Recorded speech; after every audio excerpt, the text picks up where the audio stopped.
Never stop, I'll get it if I want it. Gotta make to myself a promise. I won't quit, keep going till I got it. I won't give up till I'm on top. Yo, yeah.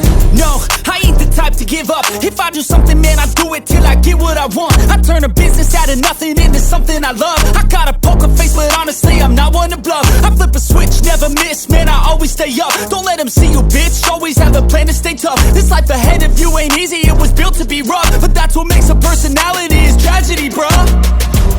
So keep your head on your shoulders. Now we ain't out here moving rocks, we out here moving boulders. Now we ain't getting posterized, we out here making posters. And we ain't got nothing to hide, we move forward like soldiers. You better wake up for the pay stub, or you'll pay up. Don't make love to the game, bruh, fuck the game up. Change up, rearrange stuff to your greatness. Famous for the way up, play the game, bruh. Never stop, I'll get it if I want it.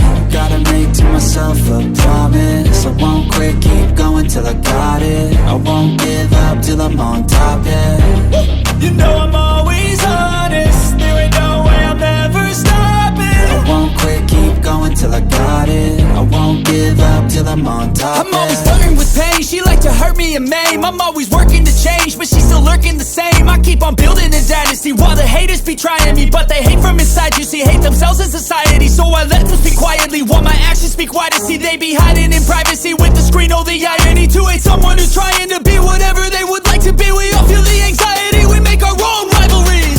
Yo, so where is all the positivity? I feel like we all just hate on everything, it's killing me. Thoughts build quick, causing different possibilities. Negative thoughts will cause different disabilities. So do better, work hard under pressure. If you got no time, work smarter than ever. Don't ever let them tell you that you can't never say never. And turn your mind into the truest of go-getters.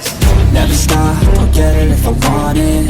Gotta make to myself a promise. I won't quit, keep going till I got it. I won't give up till I'm on